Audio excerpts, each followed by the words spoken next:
Okay, I'd like to welcome everyone here to the meeting this morning, the Code Board meeting of June 5th, 2013.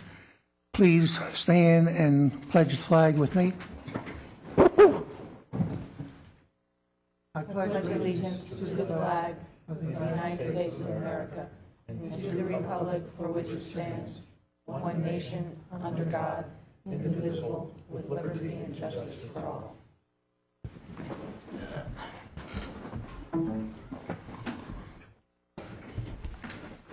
Do we have the roll call of the Enforcement Board members? Mrs. Monahan? Yes, ma'am. Mr. Hoffman? Yes, ma'am. Mr. Fogg is excused. Mr. Taylor? Yes, ma'am. Mr. Murdoch? Yes, ma'am. Mr. Curry? Okay. Looking for the approval of the minutes, motion for the approval of minutes of May 1, 2013. I make a motion to accept the minutes. Looking for a second. A second. All those in favor? Aye. Aye. Minutes approved. Looking for the swearing in of the staff members. Please state your name for the record. Carl Peters. Daniel Williams, Monica Vargas Barrios, Melissa Brubaker. Monica Graziani. Do you affirm to tell the truth, the whole truth, and nothing but the truth? Okay, you've only have one thing on the consent agenda. Any questions concerning the consent agenda? Seeing none, looking for a motion on the consent agenda. Make a motion to approve consent agenda. Looking for a second. Second. All those in favor? Aye. Okay. Consent agenda approved. Mr. Murdoch? We'll be moving right on to the violation hearings, and thank goodness we got a lot of removed and abated. Mr. Murdoch? Number one, case number 75390 has been removed. Number two, case number 75926, location of violation 5001 Sparkling Pines Circle, Fort Pierce, Florida. Property owner Heatherway Fort Pierce Limited.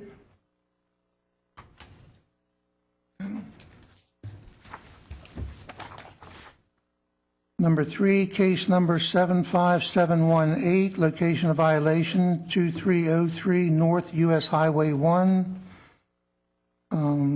STE number 8, Fort Pierce, Florida. Property owner Teagues and Huff Investment Limited.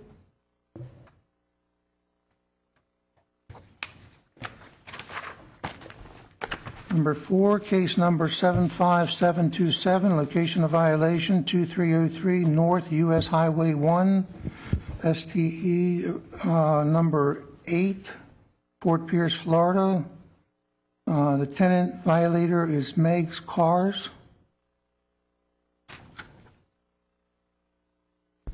Number five, case number 75715 has been abated. Number six, case number 75015, location of violation 7902 Miramar Avenue, Fort Pierce, Florida. Property owner Stephen J. McGarry. Mr. McGarry, if you would take the stand, please. Speak into the microphone and give us your name and address. Yes, I'm not Steve McCary. I'm the tenant there. Oh, you're the tenant. Okay. My name is William Dean Wise. I'm the leasee of the property. This will be taken care of if I can get a 90-day Your address, extension. please? We want to be sworn in first. Oh, Your address, please? 7902 Miramar Avenue, Fort Pierce. Please raise your right hand. Do you affirm to tell the truth, the whole truth, and nothing but the truth? I do.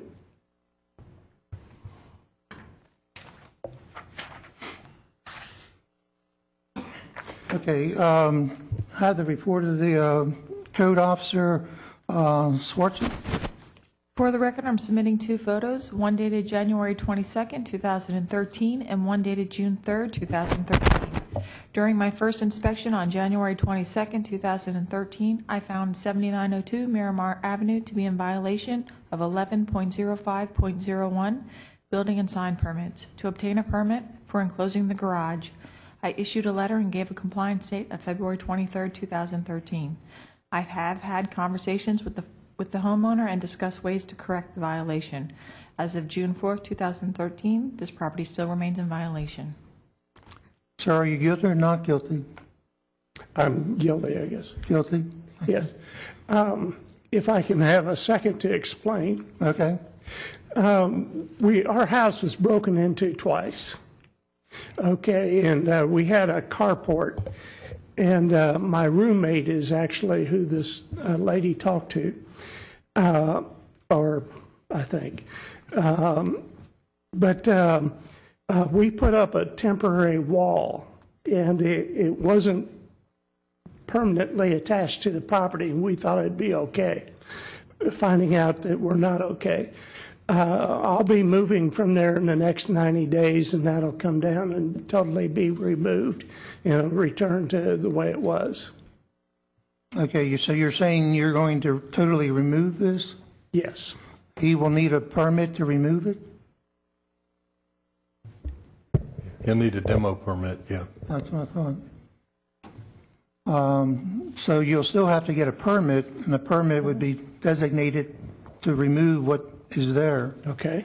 Would that suffice then in the... Yes. Okay. I'm sorry, Mr. Chairman, I have a question. Yeah, sure. I don't understand, you need a permit to take down something that was put up without a permit? How do you even know what was put up if you don't have a permit of what was put up? Right. I think we could just. Let me explain this structure. So what it is, it's a carport, and my roommate is a retired contractor and everything. And he built a frame that just kind of sticks in there. Now, it's attached, but it's not attached. It's attached by nails that can be taken out. It was designed to just take the nails out. It's got the kind that are easy pull type nails, but it looks like a wall. It has a door there so we can get in. It was to protect our property. And for us to leave, all we have to do is pull those nails out, maybe take some boards away and stuff like that, and pull it out, and it's done. Okay. So clarity, staff, on that? Yeah, just because you didn't have a permit to build it doesn't mean you don't have to have a permit to demolition it. I'm sorry, I think that's ridiculous. Wait, do you know the cost of a demolition permit? I think it's like $84. Good grief.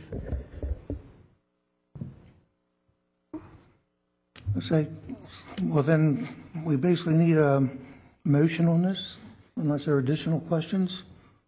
I think he knows what he has to do, and is willing to do it, so. I'm going to make Krieger's head spin with emotion. I'll move out of the way here.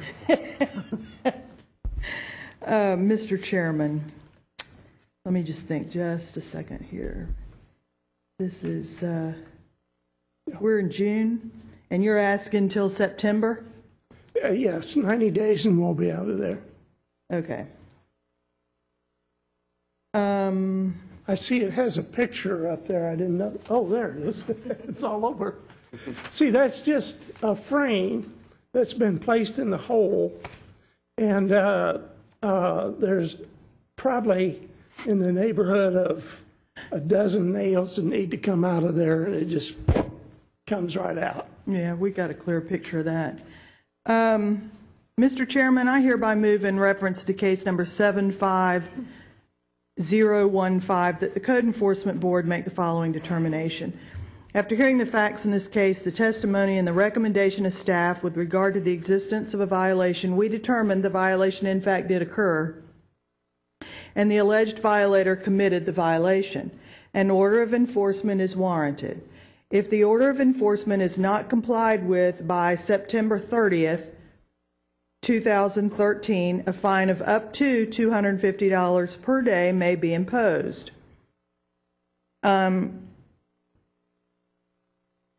A cost of $200 has been imposed as a cost for prosecuting this case.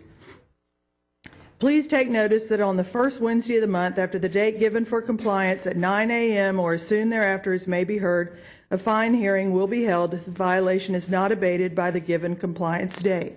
I would like to further add to this that due to the simplicity of this wall, that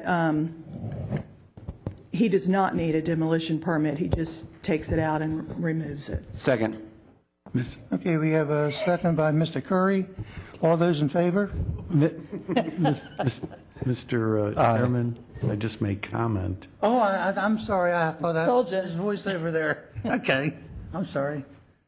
I believe the motion goes outside of the purview of the Code Enforcement Board. I tried, sir. The bottom line is the board can find the individual in violation or not in violation and basically set a date for compliance. Cannot go beyond that.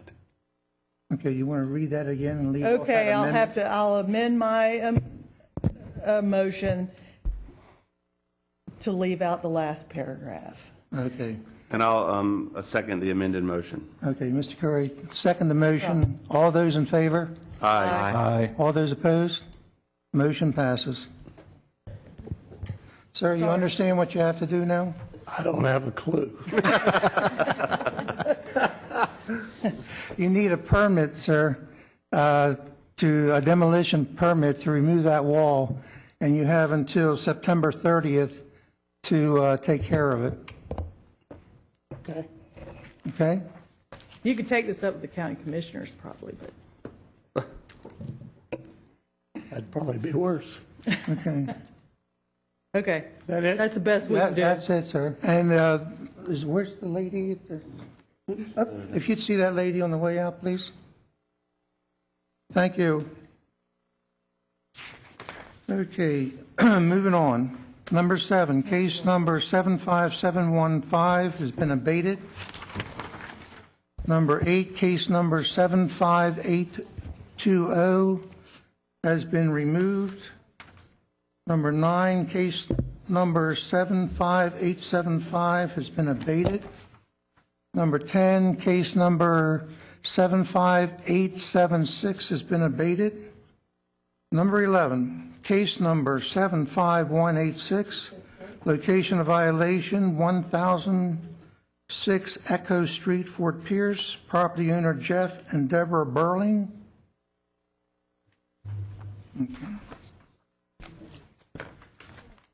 Number 12, case number 75249, location of violation 5609 Tangelo Drive, Fort Pierce. Property owner Stephen Mack. Okay, sir, if you would take the stand here and speak into the microphone, be sworn in. My name is Stephen Mack, Okay, Your address, please. 5609 Tangelo, Fort Pierce, Florida, 34982. Do you affirm to tell the truth, the whole truth, and nothing but the truth? I do. okay, Officer Grublicker, where are you? Oh, there you are, okay. If you would report. For the record, I am submitting 2 photos, one dated February 1st, 2013, and one dated May 30th, 2013. During my first inspection, I found 5609 Tangelo in violation of Section 11.05.01A2 for the permit 0603-0275 for the carport shed permit being expired. I issued a letter and gave a compliance date of March 1st, 2013. I've had no contact with the owner, and as of June 4th, 2013, the property still remains in violation and the permit is expired. Sir, are you guilty or not guilty? I guess I'm guilty. Guilty? Okay. What can you do to clear this up? I guess I just need a final inspection, is that correct? Yes. I purchased a house last year, and I have I believe, got this with the home, I believe it's the original permit that was issued, and this is the first I've heard of it, and the shed was put in 2006. So I received the letter in February. I called down here, and they put me on an answering machine, said the people would be in after 4 o'clock. I never heard anything. I received the letter again, the certified letter, and here I am. If I need to call and have somebody come inspect it, I have no problem with that. We has to renew the permit first, doesn't he? Yes. Okay, you would have to renew the permit first, sir. Okay. And then, once you do that, then call for the inspection. Okay, and where do I renew the permit? Mr. Chairman, have you been, may I ask a question? Yeah, sure. Have you been in contact with Ms. Brubaker at all through any of this? Is that who I was supposed to contact? The lady, yeah, she's your case. I have not. I called, and when I called, I believe it was in February, and I called probably 2 o'clock in the afternoon. They said that the people I need to talk to wouldn't be until 4. They transferred me to a voicemail. I left the case number, my name, my address, and I never heard anything back until I received the next letter. All right. Well, Ms. Brubaker, can you give him a card or something, and the two of you work out how we get this taken care of? Sure. Isn't that your job? Yes. Okay. Can't we do that, folks? Sounds good to me. But we need a motion on this one? Is this something that can be done in 30 days? As far as Staff? I'm concerned, yeah. I think so. Yeah? Continue it. Okay. Yeah, he can have it done in 30 days. They usually renew them right when they go in. They just right. need to bring a letter stating why he needs to renew it, and depending on the inspections left, and they renew it right there. Okay. And this is something that a former owner did? Correct. Yes. And he's actually an inspector. Oh, jeez. Okay. And he talked me into buying the house without inspection, and big mistake. Yeah. I have a motion. I hereby move in reference to case number 75249 that the Code Enforcement Board continue the case to the Code Enforcement Board hearing on August the 1st, 2013. Second. Okay, the motion has been made and second. All those in favor? Aye. Aye. Any opposed? Okay. Motion passes. Thank you. So we're just going to continue this, then. And But you can take do it in business- 30 days and I get will. it. Yeah, Yeah, okay. and then it I'll goes get on away. It goes away. tomorrow. Yeah, it just, Okay, thank you very much. Okay, thank you. Do I need to get a card from her now, or? Yes. well, she can give you a number or something. Yeah, get a card. She can do something.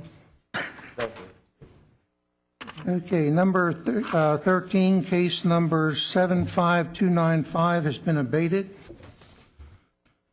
Number 14, case number 76256, location of violation 195 Southeast Celestia Court, Fort Pierce. Property owner Melissa Calafox. Show. Number 15, case number 75173 has been abated.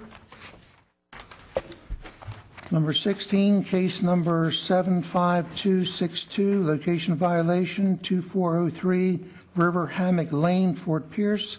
Property owner Carol A. Costas.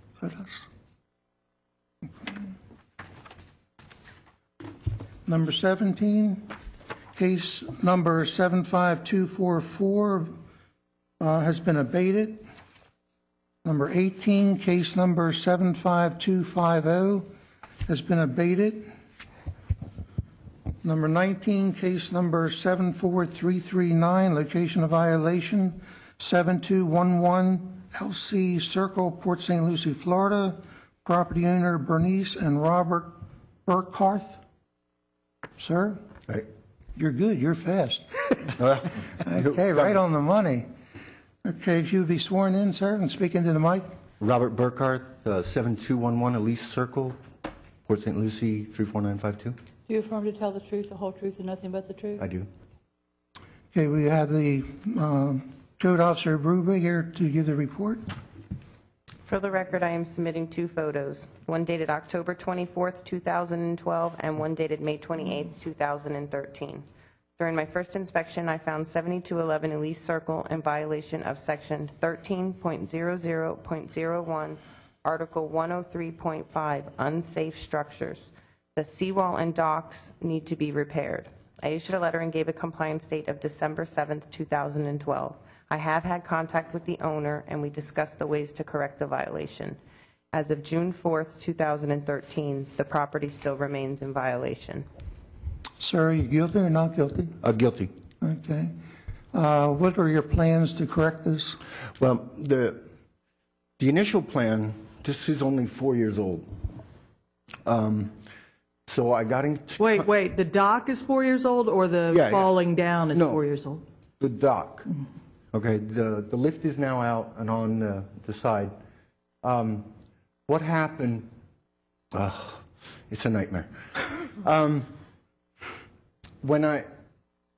The last storm that came through got on top of the seawall, and it pushed it out, creating a cliff. But being only, it's 4 years now since it was put in, I got in contact with the people that put it in, and they recommended that I talk to an engineer. Well, the initial idea was that I was just going to, have them come in. We worked out a deal where I provide the material, they provide the labor, and fix their bad work. But when I talked to an engineer, it turns out that the reason it fell in is that the river has scoured right underneath the seawall down to a depth of 14 feet. Well, there's 4 feet above the water, and they're 12-foot boards, so it's not surprising that there's nothing to hold the pilings. And right now it's strictly a money issue. It's an $80,000 repairs, and I started with about 20,000, and I'm up to 48, but it's not easy. It's an unexpected expense. I'm getting there. I really am. The reason I didn't put in a permit was I'm not sure the best... We don't have any issue with a permit, it says here. Well, yeah. But the issue is the engineer said I should put a steel wall in there, but that's $800 a foot.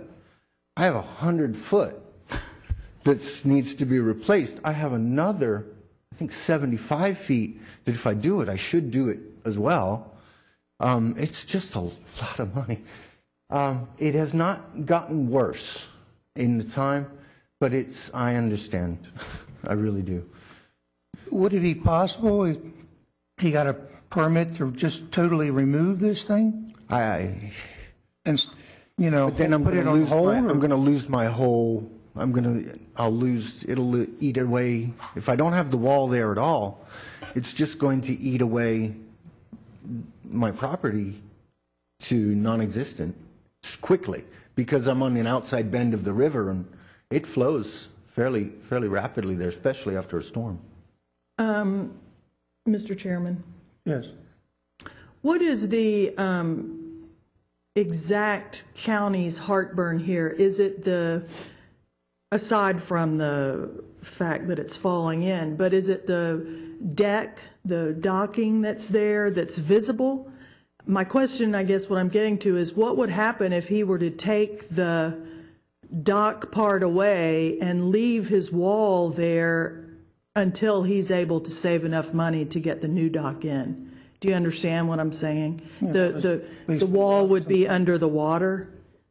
Can that happen until he can save some more money? Mrs. Monahan, Assistant County Attorney Catherine Barbieri. He could do that, but that's not going to abate the violation. Obviously, the wall is unsafe too, and that's why we cited him for both. Mm-hmm. Does he need a state permit on this? The DEP, he'll need a DEP permit. That's what I thought, yeah. So this is a... Would it not be already permitted from the DEP, and that it's a repair permit from them? Do you have a DEP permit? No. Oh, God. Yeah, that's the bugaboo too. And they take a while to get. So... Yeah, bad luck's got you, I'm afraid. I know. I knew when I saw it. I have a cliff now. Yeah. I've always wanted a cliff. Good fish breeding, right? I anticipate 3 months. I don't, that's until I can afford, I can start the permit process, and I anticipate that I'll have the 60,000 required in 3 months. I can start the permitting process, and then I don't know how far out. I think I need a couple of months just to get the contractor, Oh, you do. on the list. You're going to need every bit of that. So, This is a big, big undertaking. it's a big job. And it, like I said, it was unexpected 4 years after Yeah. I had it done the first time. The joys of living on the water, but look at the There are no background of joys that of living on the photograph. water. Oh, my goodness, is that gorgeous? Mr. Chairman, how many days can we give this guy to rectify this? Because if he's having to do with DEP and permitting and who knows what else, he's going to definitely need some time. Oh, yeah, I would go with a minimum of 6 months. I agree. Is there a limit, Jack, Mr. Krieger?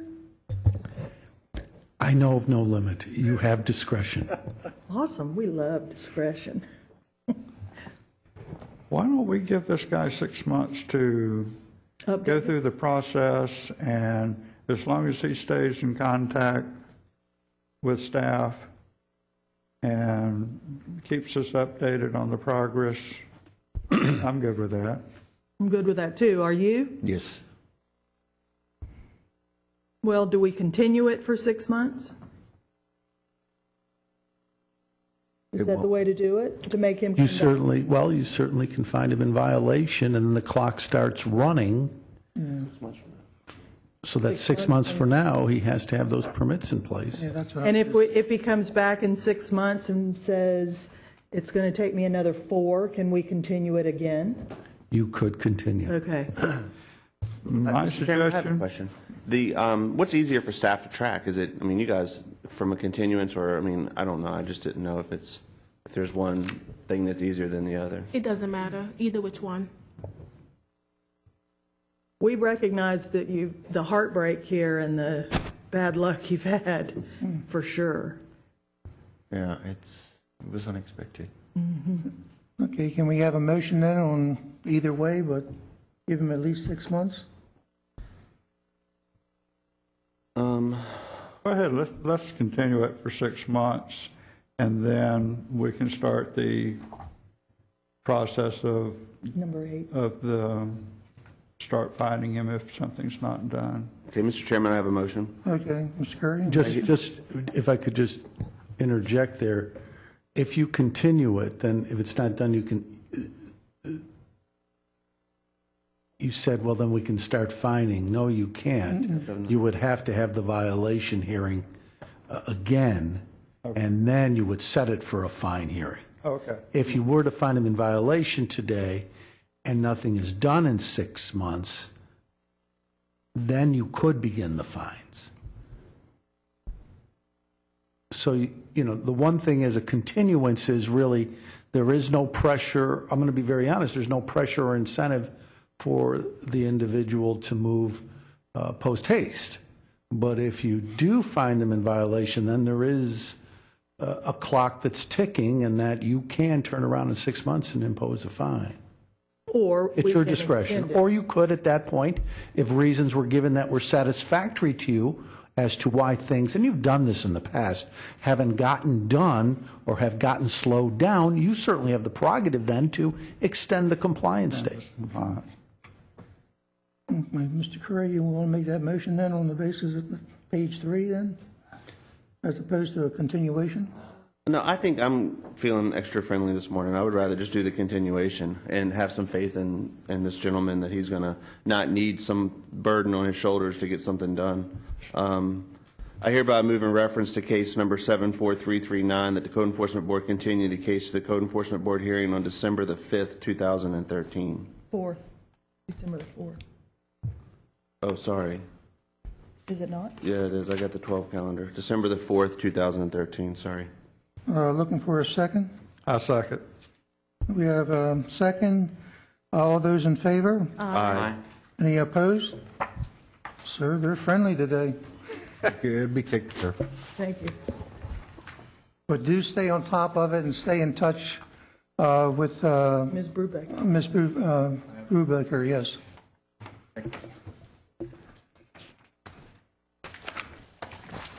Okay, number 20, case number 74514 has been abated.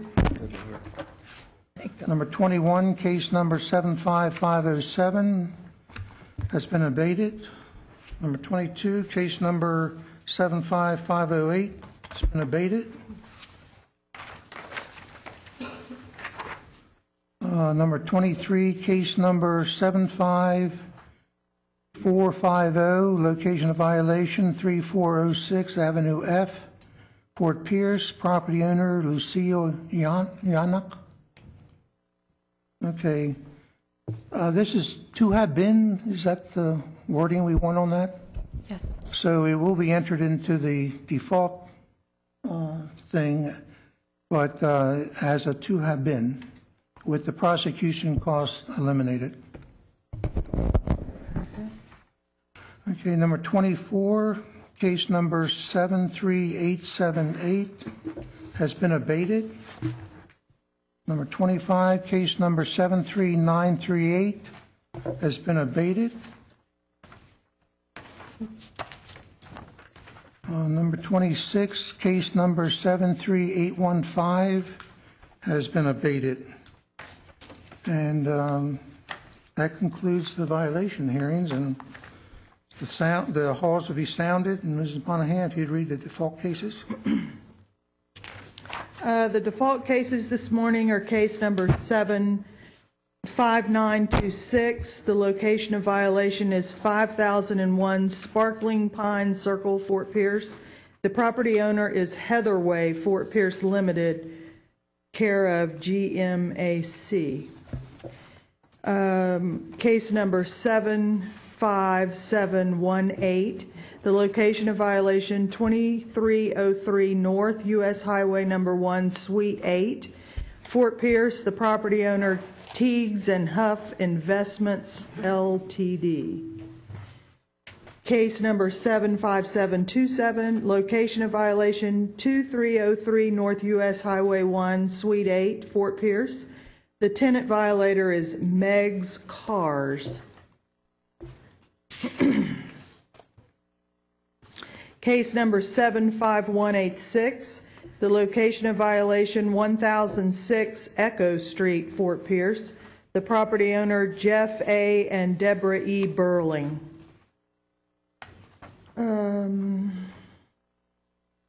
Case number 76256. The location of violation 195 Southeast Celestia Court, Fort Pierce. The property owner is Melissa Califo, I think is how you say that, French. Case number 75262, the location of violation 2403 River Hammock Lane, Fort Pierce. The property owner is Carol A. Costas.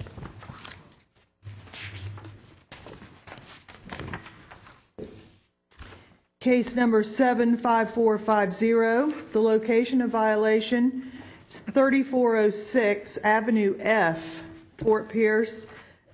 The property owner is Lucille Yannick. And that's it, Mr. Chairman. Okay, thank you very much, Mr. Monahan. Have the halls been sounded? Yes. Okay, I need a motion for the default cases. I have a motion. Thank you. I hereby move in reference to the cases read into the record that the Code Enforcement Board enter an order finding these alleged violators are in default, as it did not appear to protest the violations against them, and that the Board adopt the recommendations of staff as set forth in the agenda. Looking for a second? I'll second.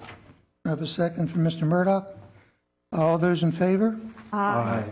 Any opposed? Okay, that takes care of the violation hearings. Moving on to the fine hearings. This one was continued from March 6, 2013 meeting. Number 1, case number 68270, investigating officer Monica Barros. Location violation 10,701 South Ocean Drive, Lot 686, Jensen Beach, Florida. Property owner Dennis Perron.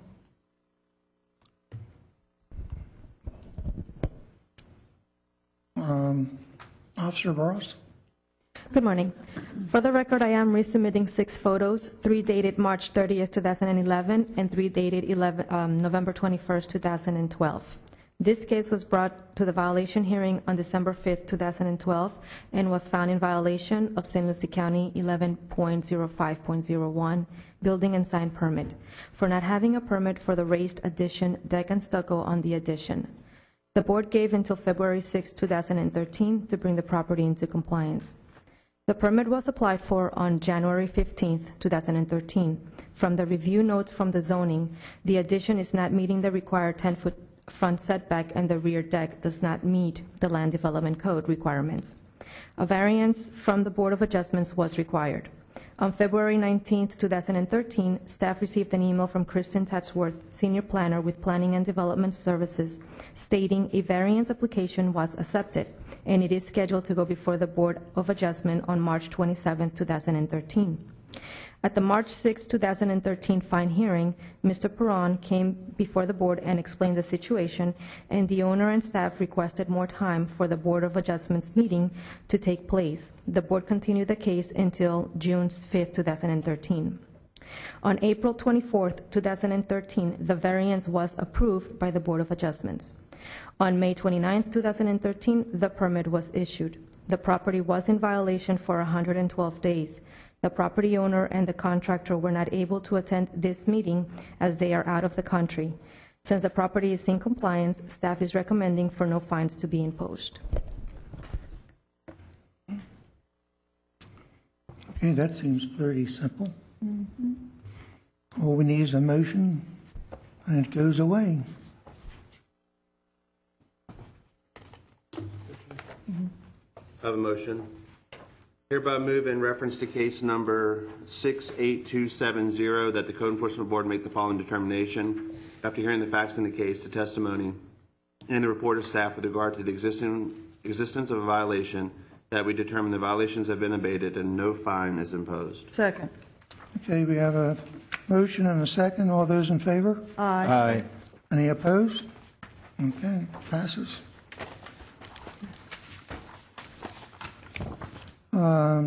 Number 2, case number 73686, location of violation 218 Everglades Boulevard, Stuart, Florida. Property owner Charles Rose and Rosemary Vera Tedder. Okay. If we could have Officer Barnes, your report. For the record, I am resubmitting 1 photo dated February 1st, 2013, and a copy of the aerial. Also 1 photo dated May 7, 2013. This case was brought before the Code Enforcement Board on February 6, 2013, and was found in violation of St. Lucie County Land Development Code 8.00.03F, particular permitted accessory structures, for having more than 2 recreational equipments on the property. The board gave until May 1st, 2013 to bring the property into compliance.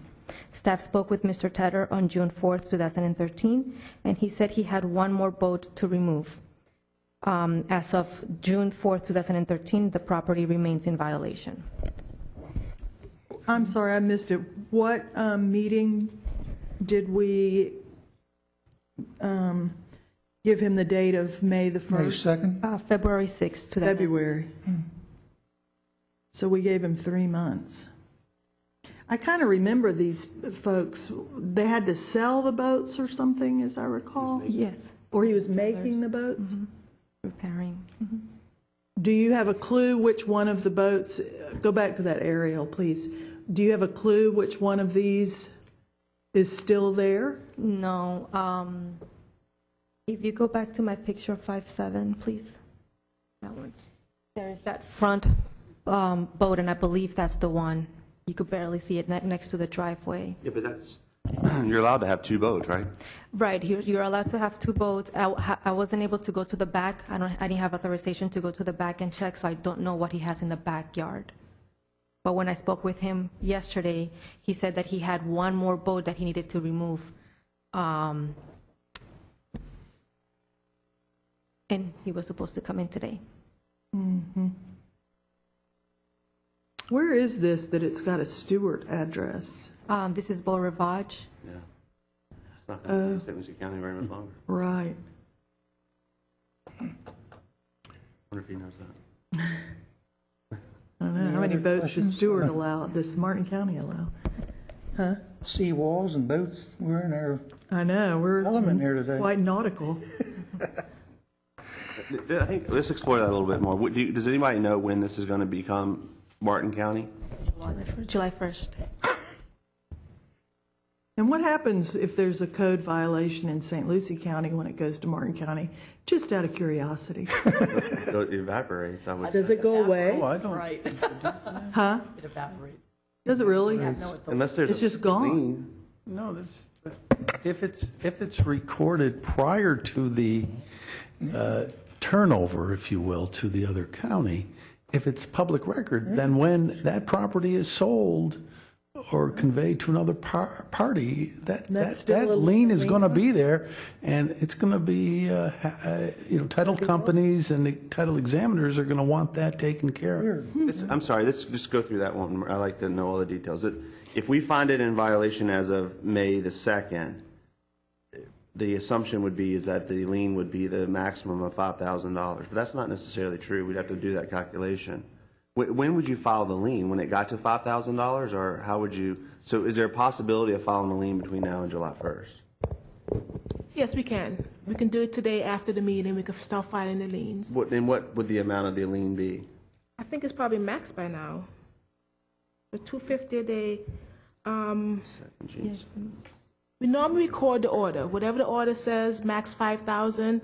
That's what we record. And whenever they decide to find out how much the lien is, then at that point we let them know it's 5,000. 25 days. Yeah, it's there. Yeah. They're doing their math. Changeover date and time. You can always add 10 more days. Mr. Chairman, you had conversations with the owner. You said he had 1 more boat. Yes, I spoke with him yesterday. He had 1 boat to be removed. Did he give a timeline or a reason? And He mentioned something about he was fixing the tires or something. I don't know, something about that he was fixing. It was removed at one point and they brought it back, so it's still there technically.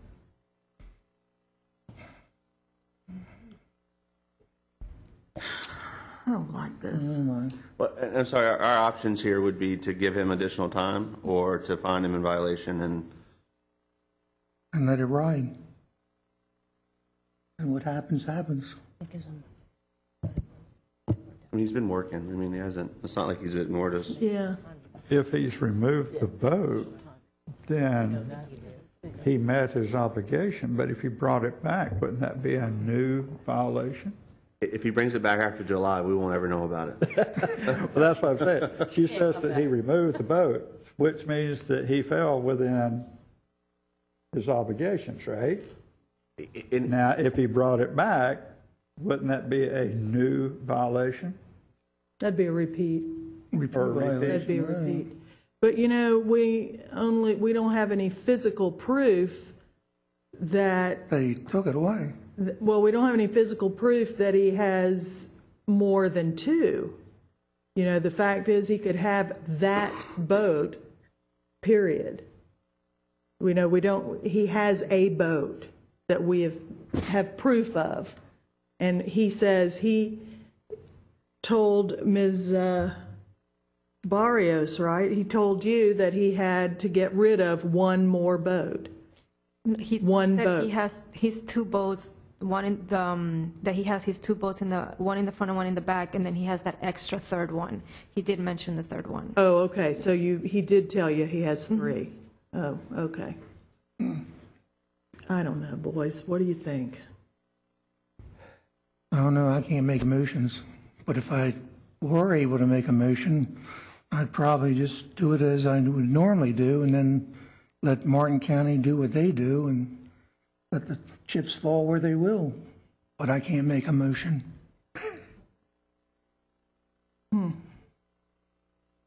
Because he is in violation. And it would seem a very easy thing to clear up, but yet he really hasn't done it. I mean, there are many places to park boats temporarily other than on your property. That's true. And it's a lot cheaper to park them other places and do what it is And I'm contemplating thinking, didn't here. he, I can't remember our meeting, but didn't he kind of agree to that 3-month Yeah, he was. time frame? He said that would do it for him. Yes. But What do y'all think? I mean, I just don't know. go for it, Mrs. Mountain. You can do it. I got faith in you. Mr. Chairman, you could pass the gavel if you'd like to make a motion and turn it over to the acting vice chair. Okay, go down. I'm going to get Mrs. Monahan on this. Okay. If that doesn't work, though, I will pass the gavel. All right, I'll Thank take your gavel. So now I get to ask, what do you boys want to do? Okay, Mrs. Monahan, you're Okay. chairman. I can make a motion. Yes, you can. Okay, here we go. That would be lovely. Okay. We can't decide. I hereby move in reference to case number 73686 that the Code Enforcement Board make the following determination. After hearing the facts in this case, the testimony and the report of staff that the violation still exists, and having considered the gravity of the violation, the actions, if any, taken by the violator to correct the violation and any previous violations, make the following determination. A fine of $250 per day shall be imposed for each day the violation exists, starting with June 5, with a maximum fine not to exceed $5,000. I second. That's an interesting one. Okay. I have a second by Mr. Murdoch here. Any questions?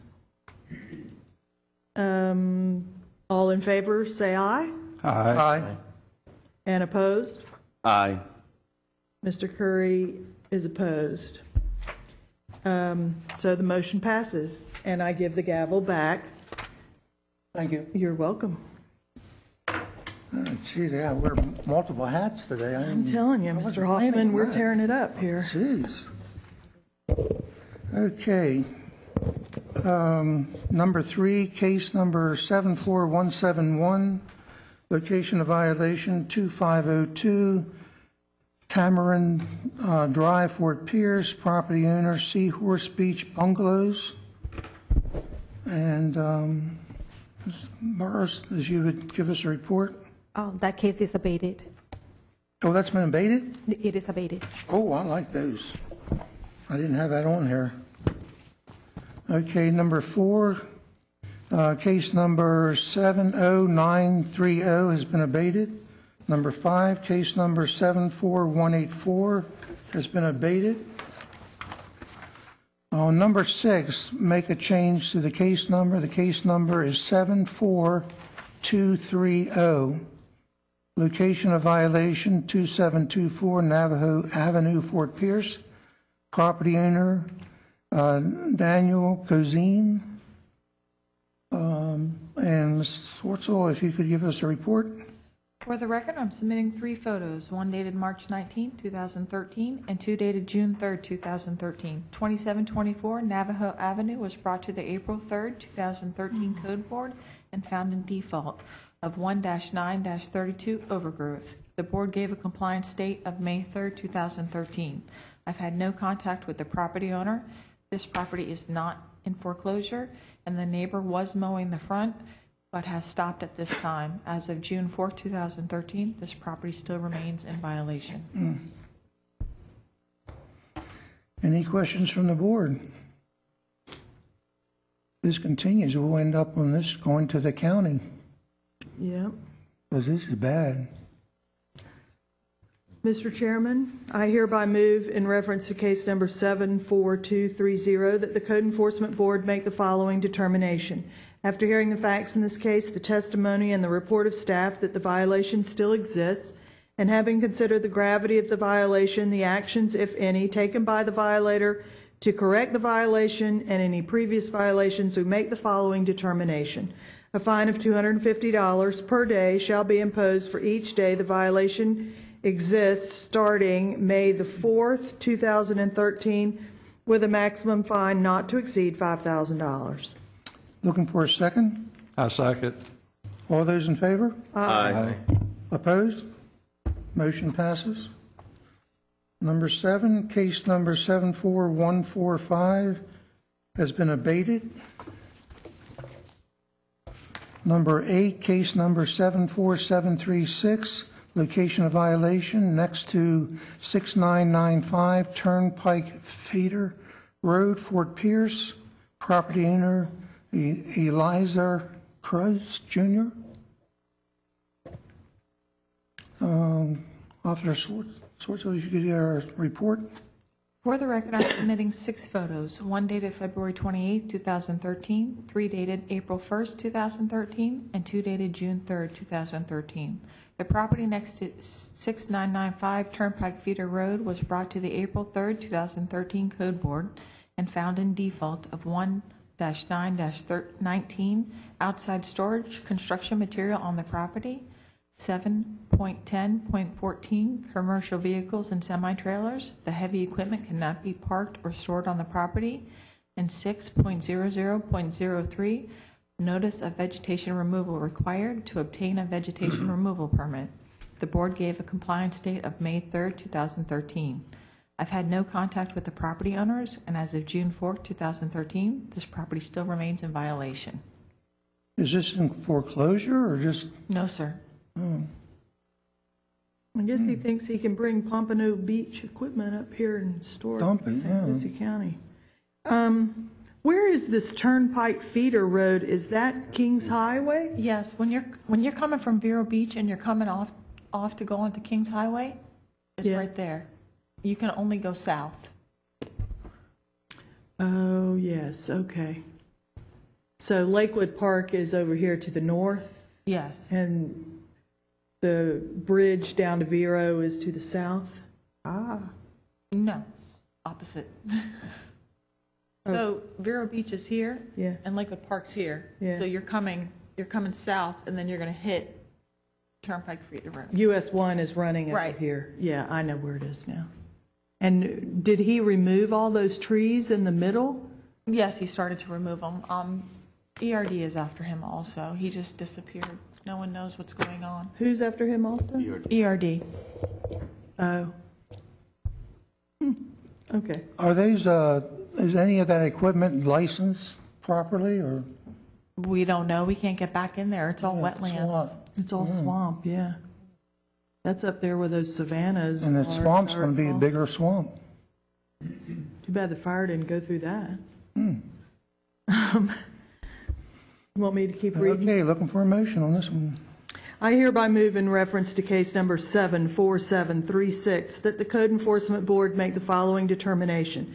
After hearing the facts in this case, the testimony and the report of staff that the violation still exists, and having considered the gravity of the violation, the actions, if any, taken by the violator to correct the violation and any previous violations, we make the following determination. A fine of $250 per day shall be imposed for each day the violation exists starting May the 4th, 2013, with a maximum fine not to exceed $5,000. Looking for a second? I second. Second by Mr. Murdoch. All those in favor? Aye. Opposed? Motion passes. Okay, number 9, case number 74054, location of violation 7402, Citrus Park Boulevard, Fort Pierce, property owner Robert Mitchell Estates. Ms. Witzel again? For the record, I'm submitting 4 photos, one dated October 4, 2012, and 3 dated June 3, 2012. 7402 Citrus Park Boulevard was brought to the April 3, 2013 Code Board and found in default of 1-9-32 overgrowth. The board gave a compliance date of May 3, 2013 to bring the property into compliance. I've had no contact with the property owners, and this property is not in foreclosure. As of June 4, 2013, this property still remains in violation. Any questions from the board? Looking for a motion? Mr. Chairman, I hereby move in reference to case number 74054 that the Code Enforcement Board make the following determination. After hearing the facts in this case, the testimony, and the report of staff that the violation still exists, and having considered the gravity of the violation, the actions, if any, taken by the violator to correct the violation and any previous violations, we make the following determination. A fine of $250 per day shall be imposed for each day the violation exists starting May the 4th, 2013, with a maximum fine not to exceed $5,000. Looking for a second? I second. Second by Mr. Murdock. All those in favor? Aye. Opposed? Motion passes. Number 10, case number 75095, location of violation 5415 Fort Pierce Boulevard. Fort Pierce, property owner Elgin and Lee Hips. Okay, you're on a roll today. For the record, I'm submitting 2 photos, one dated January 23, 2013, and one dated June 3, 2013. 5415 Fort Pierce Boulevard was brought to the April 3, 2013 Code Board and found in default of 8.00.05 swimming pools. That the pool must be completely surrounded and secured by a fence or screen enclosure. The board gave a compliance date of May 3, 2013. I've had no contact with the property owner, and as of June 4th, the property still remains in violation. Are they living there? Yes, sir. Let me get this right.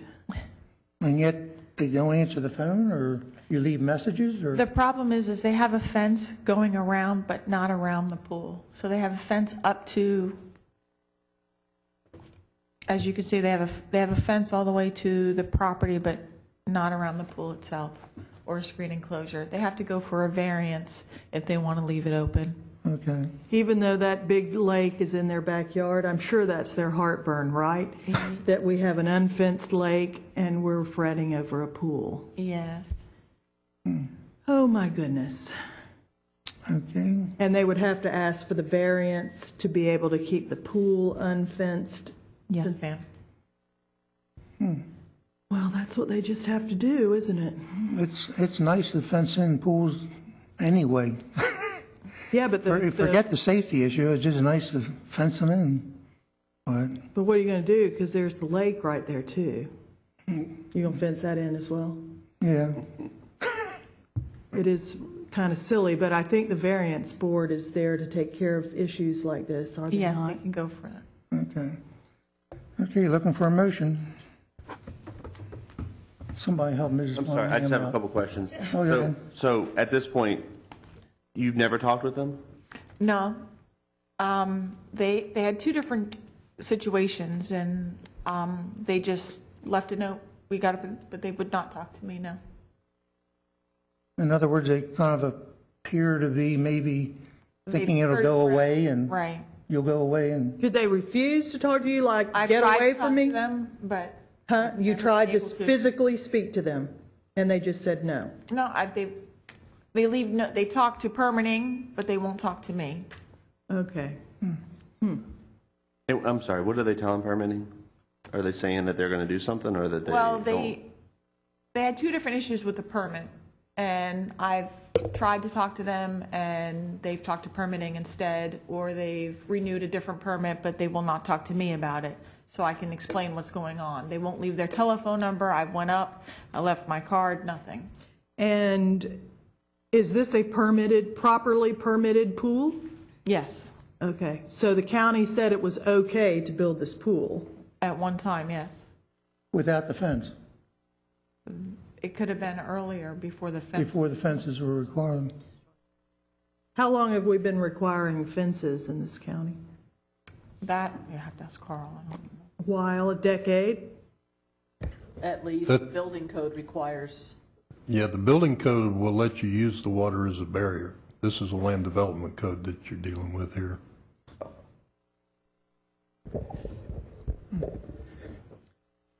So the bottom line is these people have to get their...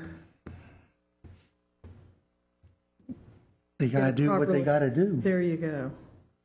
So, all we can do is We can give make a them motion and we can give them some time, you can't can, we? start the penalty date a little later or something, if you want to. My recommendation is that these people are different than the last gentleman. I mean, they are clearly avoiding the situation and assuming that it's going to go away. So I think that they need to be enticed to speak with the... I agree with Mr. Curry. I think we need to give them an incentive to talk with Okay. Lynn there. Why don't one of you... I'll make a motion. Okay, Mr. Curry? I hereby move in reference to case number 75095 that the Code Enforcement Board make the following determination. After hearing the facts in the case, the testimony, and the report of staff that the violation still exists, and having considered the gravity of the violation, the actions, if any, taken by the violator to correct the violation, and any previous violations, we make the following determination. A fine of $250 per day shall be imposed for each day the violation exists starting May the 4th, 2013, with a maximum fine not to exceed $5,000. Looking for a second? I second. Mr. Murdoch, second the motion. All those in favor? Aye. Opposed? Motion passes. Okay, that completes the fine hearings, and we go to repeat violations. And number one, case number 76630 has been removed. Number two, case number 76087, location of violation, 1119 Nettles Boulevard, Jensen Beach, Florida, property owner Stephen Dupre, Sr. And let me mark something, a begin date for the penalty would be 4/11/13. Okay, sir, if you would take this stand here, please. Thank you.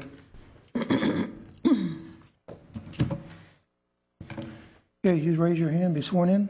State your name and address, please. My name is Stephen Dupay, 1119 Nettles Boulevard, Jensen Beach. Do you affirm to tell the truth, the whole truth, and nothing but the truth? I do. Okay, you've been found guilty, needless to say. This is the fine, well, no, you haven't. I'm sorry, I'm back on the fine hearings. This is repeat violation. Are you guilty or not guilty? I'm guilty. I'm not sure it's a repeat violation, but I'm guilty. Okay, it's here entered as a repeat violation. We'll try to get clearance or clearing on that for you, but right now it's under repeat violation. So you are guilty of the violation, whether it be repeat or otherwise? Yes. Okay. Okay, what are we going to do to... Oh, I'm sorry, I got to go with a report from Code Officer. I'm sorry. For the record, I am submitting 2 photos, one dated April 11, 2013, and one dated May 22, 2013. At the April 7, 2010 Code Enforcement Board, the property was found in violation of St. Lucie County Land Development Code 11.05.01 for not having a permit for the deck. The property came into compliance on March 18, 2011.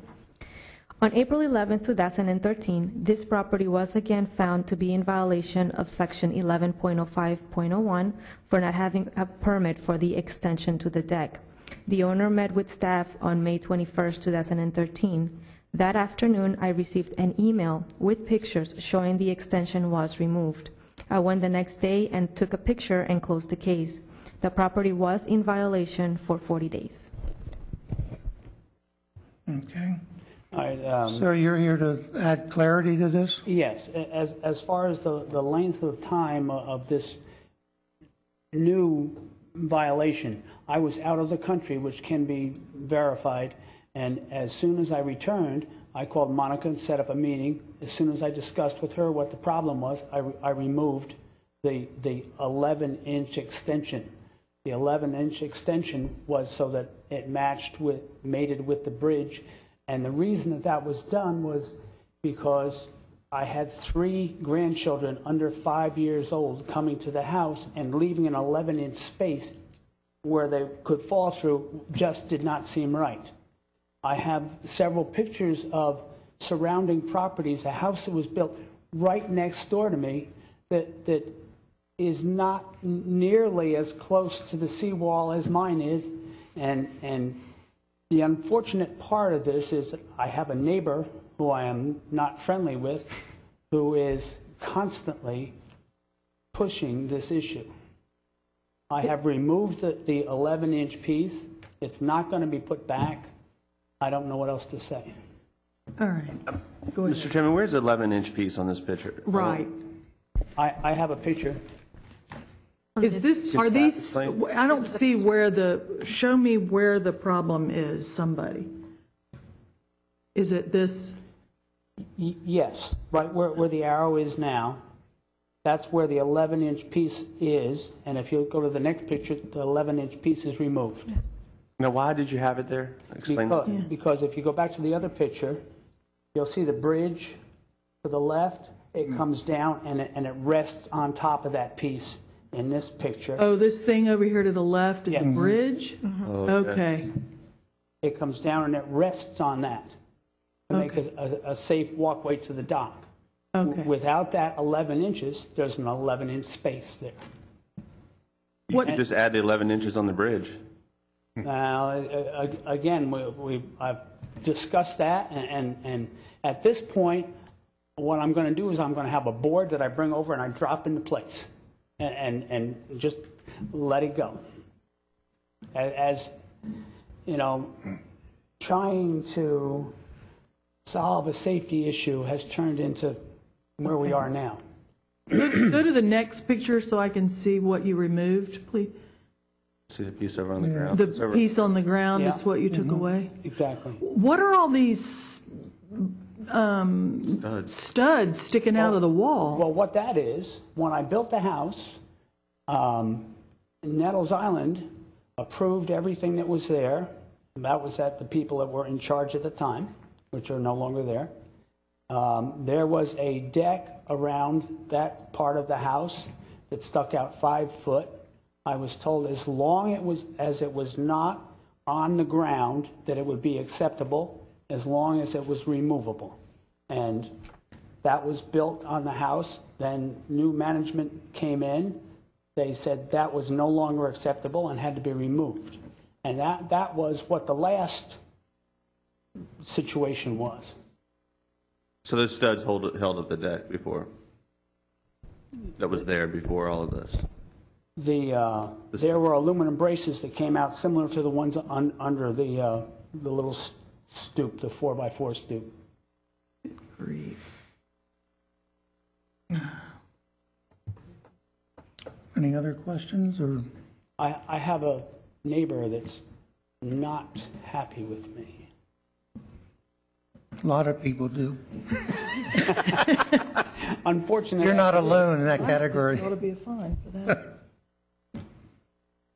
I don't think there ought I'm to sorry, be a fine. let me ask a couple more. So this happened, so this didn't come to us as a fine hearing, it's coming back to us as a repeat violation. So this is the first time we've heard this in a while, is that correct?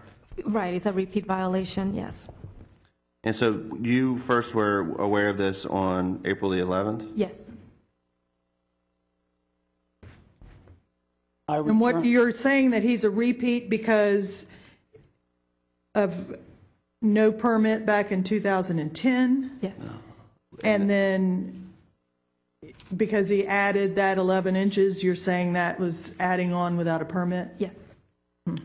Well, the first violation was for a 300 square foot deck that went around it, around the concrete part. This is a less than 3 square foot area that was screwed on in a temporary fashion that before I left the country, I probably should have removed it. But while I was gone, somebody found it on attached to my deck and apparently turned me in. I returned to the country on the 14th of May, and I contacted Monica immediately. The registered letter went to, for some reason, to my summer address that I'm at for approximately 6 weeks out of the year in South Carolina. I don't know whether somebody signed for it there or not, but it was forwarded to me in an envelope of mail. So when I got back, that was when I received it.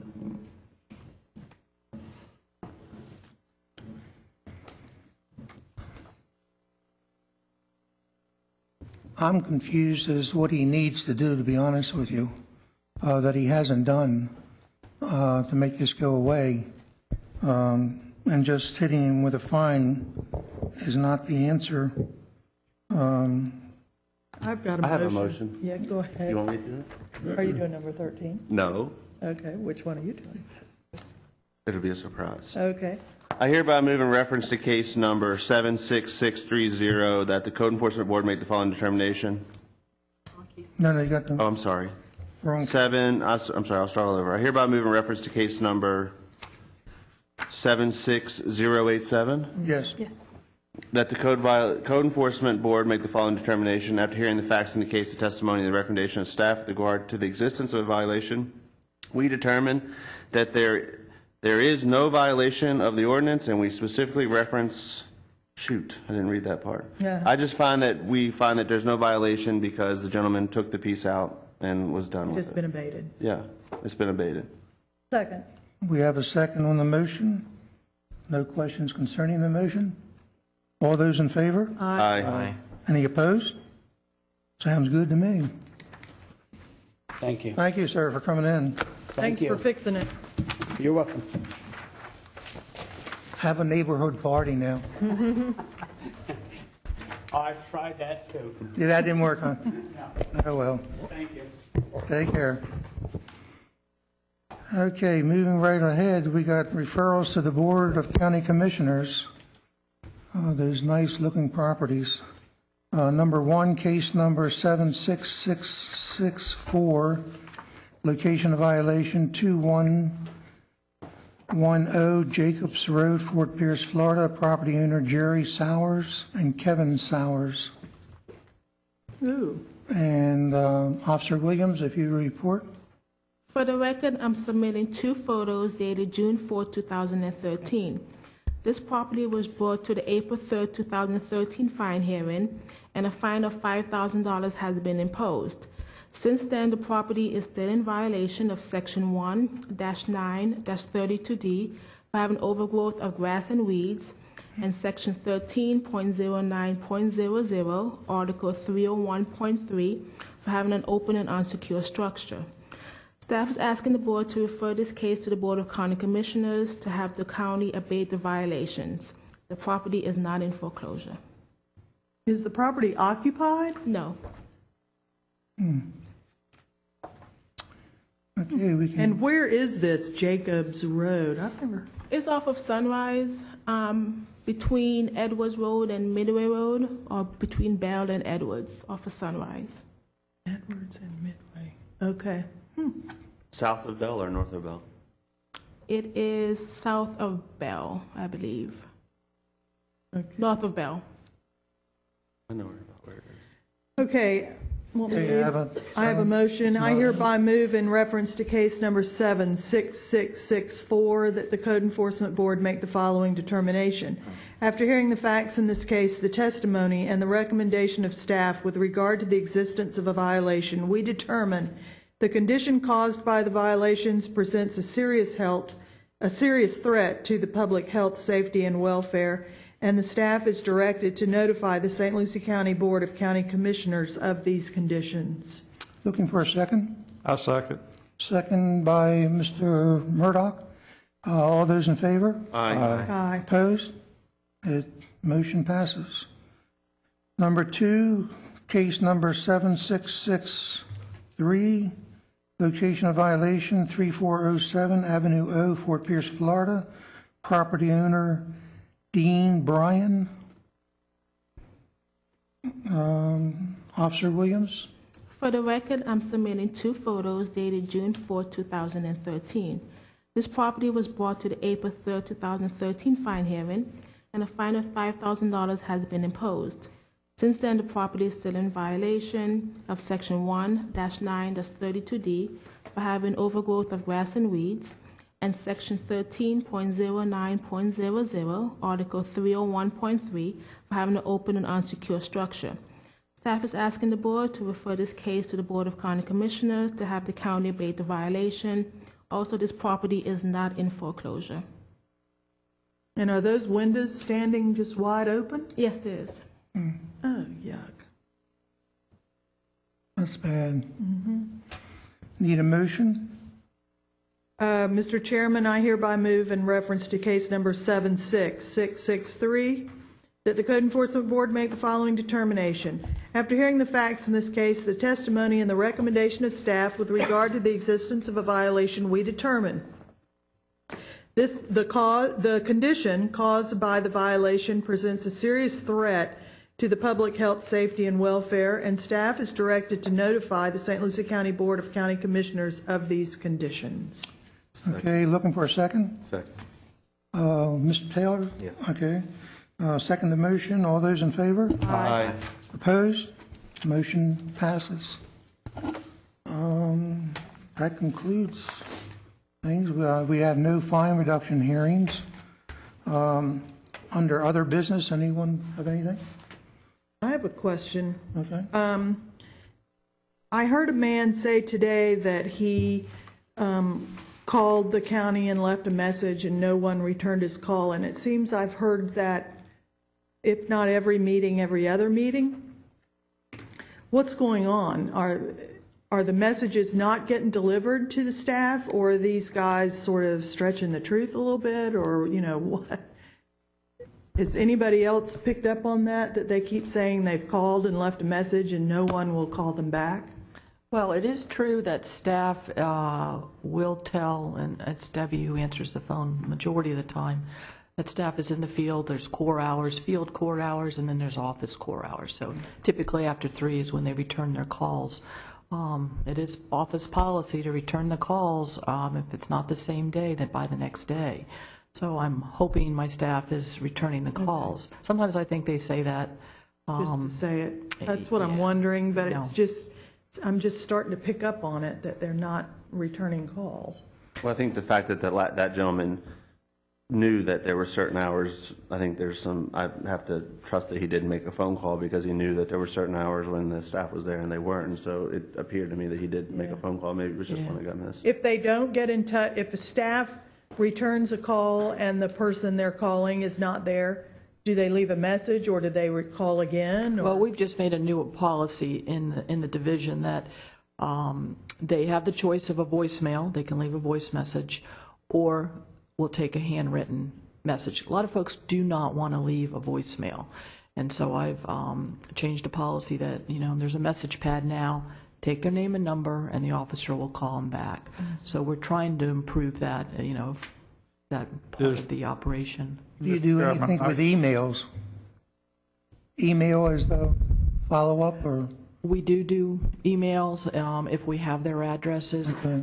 A common problem I'm starting to see is we don't typically have phone numbers. We always have addresses, but we don't have phone numbers to get a hold of these folks. And it's an issue. It really is an issue because everything's done through the mail. And unless they call you, you can't. That's correct. That's correct. Mm-hmm. Is there any kind of log that you keep where you've tried to call them back and didn't get a hold of them?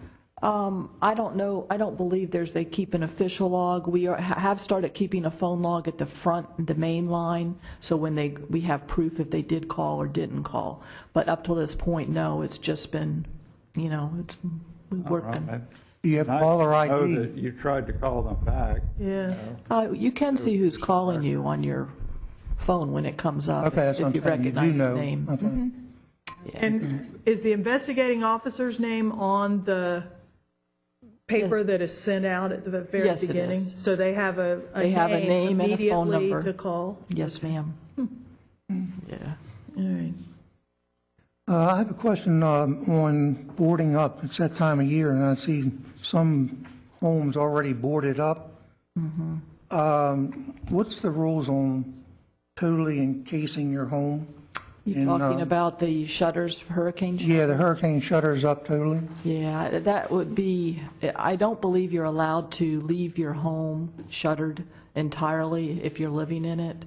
I think there's a safety issue, and I believe the fire department is typically the folks that would go out and tell folks this is a safety hazard. Fire department's... it would be their responsibility, yes. Okay. But if they're boarded, they're probably not there. Correct. We're not going to board a home that's occupied. Oh, no. And if somebody else has boarded their windows, it's likely it's either broken or they don't live there. But you're correct. I've been seeing that too lately a lot. Yeah. Getting ready. They're getting ready. Hey, I would like to take the opportunity to thank the staff for coming up with all those abated cases and the removed cases. I know it takes a lot of hard work and effort to make it happen, and trips back and forth, phone calls back and forth. We're talking about phone calls, and it's happening. I've been here for a while now, and I'm seeing more and more abated cases. So the message is getting out somehow, and you're probably the ones delivering it. But at the same time, I'd like to thank the property owners who, you know, they're doing their thing too, working with you and getting the job done. Unfortunately, not everyone does it, and that's why we're here. But like I said, I've seen more and more abated and removed cases, and this is good. Maybe the day will come when there will be no job for us to do up here. Our goal. And it'll all be worked out, and everybody will live in Shangri-La. Well, thank you for your comments. The staff does work hard. It's not an easy job for them. No. And it is an education process with the property owner. Staff has to, inform them. Lots of times the folks don't realize they're even in violation. Yeah, you're right next to the Internal Revenue Service. You know that. No, do not compare it to that. I don't know. You talk to some of those property owners, and I would say... they're typically not happy with us. They're not happy with you. All you got to do is live clean, and everybody's happy with you. Yeah. So, and I have a bit of a new business. We do have the County Commission last night appointed a new board member, so you will be able to welcome him on board at the August meeting. In the August meeting, okay. Yes, sir. And, okay, and that would be the other meeting. There will be no July meeting. We'll have the August meeting. So... Have we been down a member? Yeah. Or just somebody? You've been down a member for quite some time. Also, I think I mentioned last month, we sent out a flyer to over 1,200 property owners along Highway US 1. I saw that in the newspaper. So, what was that? Actually, well, we're going to... Business owners mostly, so... It was all business owners. All business owners. Not single family. Basically, it's a request for compliance with our codes for all the businesses along US 1. You'll notice a lot of the car dealerships are parking in the right-of-way. There's a lot of banners. So there's 4 or 5 things we'll be looking at. We gave them a 30-day notice. The Board of Commissioners have supported it. And specifically because we gave them a 30-day advance notice. So starting this week, the officers will be out in teams, and I haven't seen a whole lot of compliance. I was hoping we wouldn't have to do anything by, June 1st. Well, they got 30 days. They're waiting for... Well, their 30 days is up. Oh, 30 days is up. I'm sorry. So we're going to still hope that we have a lot of success and compliance. I have a question, Mr. Chairman.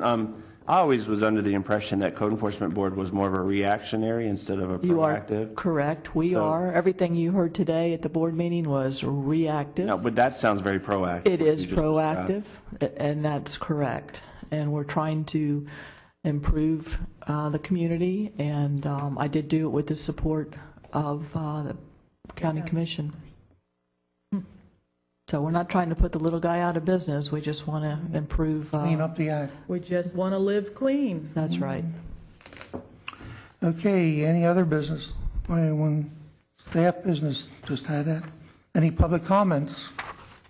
Yes, ma'am.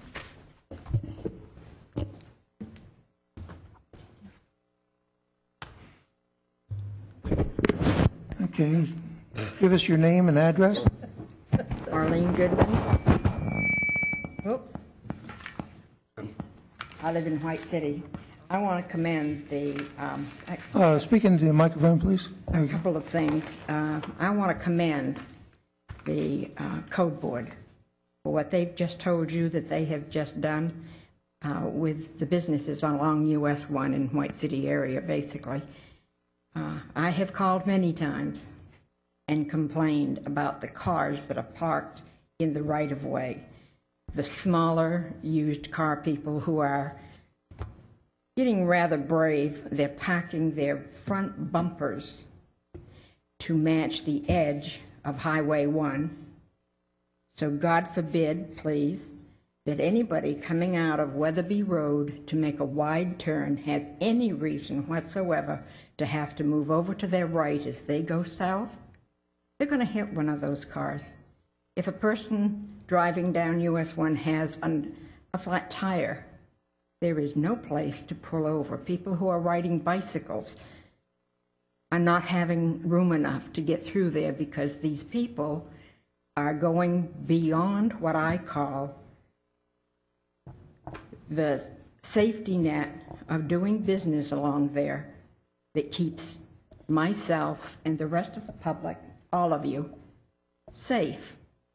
Now, they are, by standards, supposed to have their vehicles parked behind the telephone poles, which is the beginning of the right-of-ways in most instances.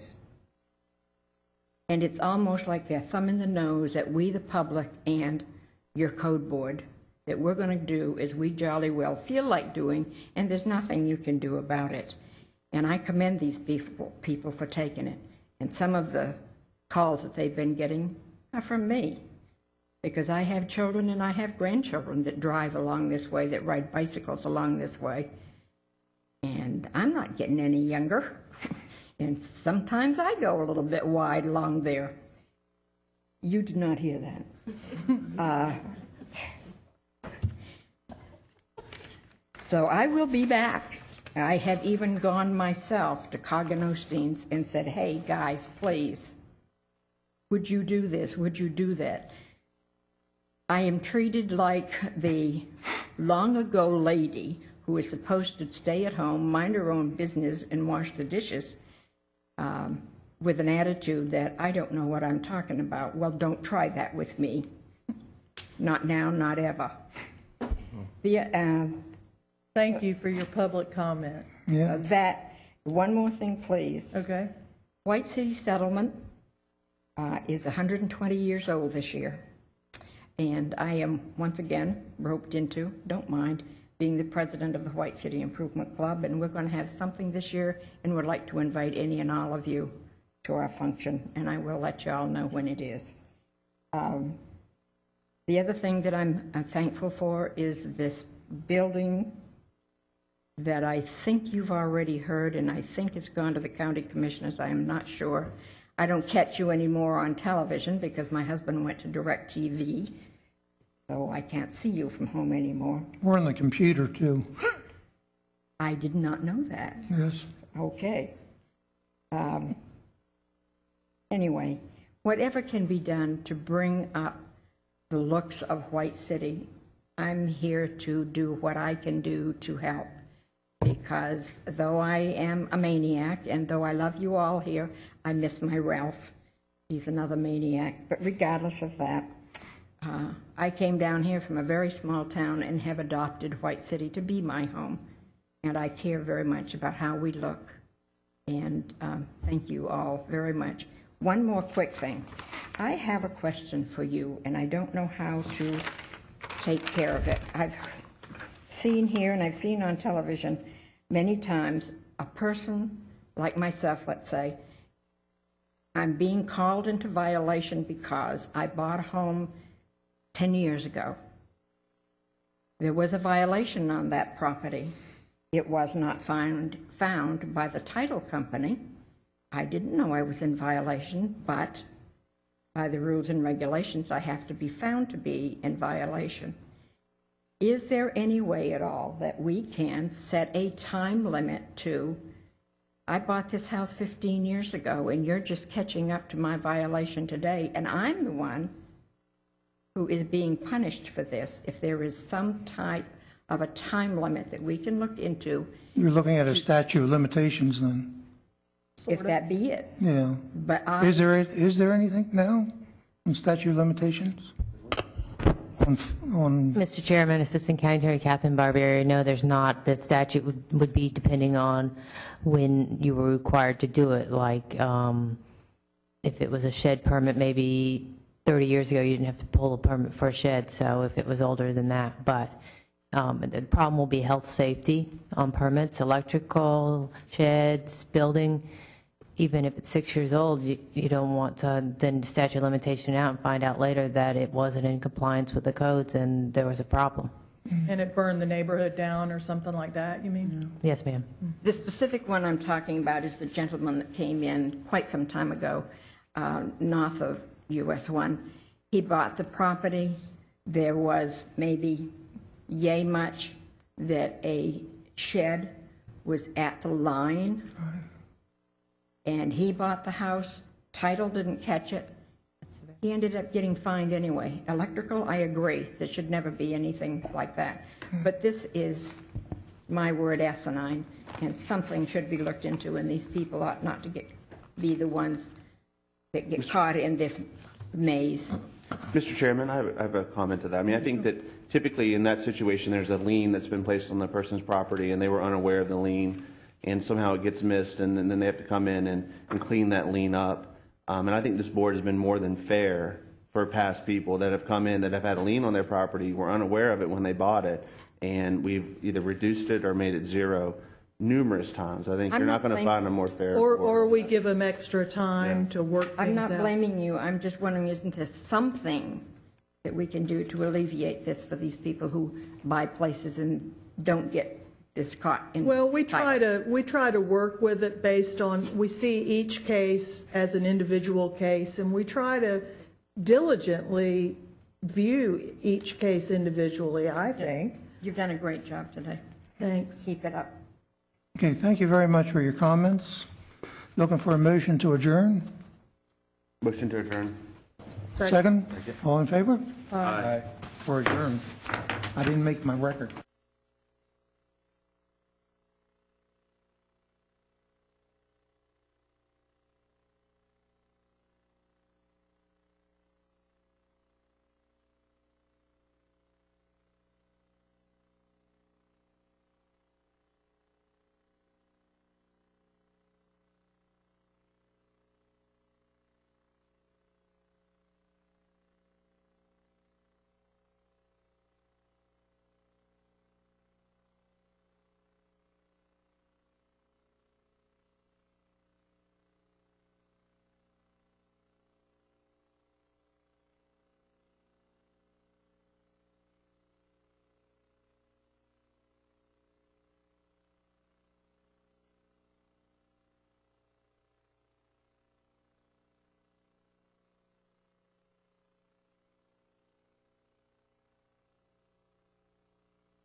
We now join the Florida Channel, a public service of the Florida Legislature, WFSU-TV, and Florida State University.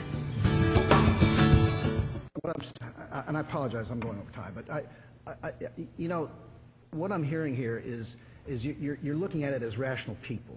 And you can't do that. You got to look at it in his mind. This guy is one step short of being insane. He's very, very mentally upset or dangerous. Would your argument be the same if it killed Jackson?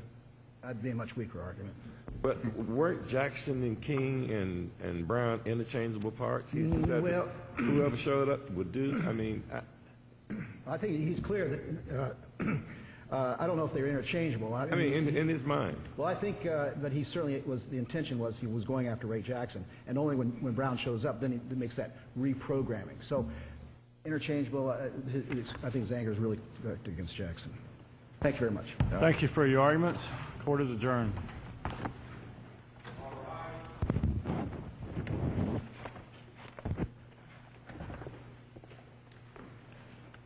There you go. We'll have to wait and see what they say.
During the late 1800s, U.S. mailmen journeyed a total of 66 miles between Palm Beach and Miami, delivering letters on foot and by boat. It took 3 days each way. On the second day, the barefoot mailmen passed this spot in what is now the Spanish River Park in Boca Raton. They walked barefoot at the wet surf line, the hardest surface, with their mail bags and shoes slung over their shoulders. When the carrier would reach the Hillsborough Inlet, he would cross the waterway using a rowboat that was kept there for that purpose. In 1885, the United States Post Office paid $600 per year for the mailmen to make the weekly trip. One of them, James E. Hamilton, drowned trying to cross the Hillsborough Inlet. The barefoot route was continued until 1892, when a rock road was completed from Jupiter to Miami. Florida's Historical Markers is a production of WFSU-TV and the Florida Channel. Florida's Historical Markers program recognizes people, places, and events of historical interest and is run by the Department of State's Division of Historical Resources.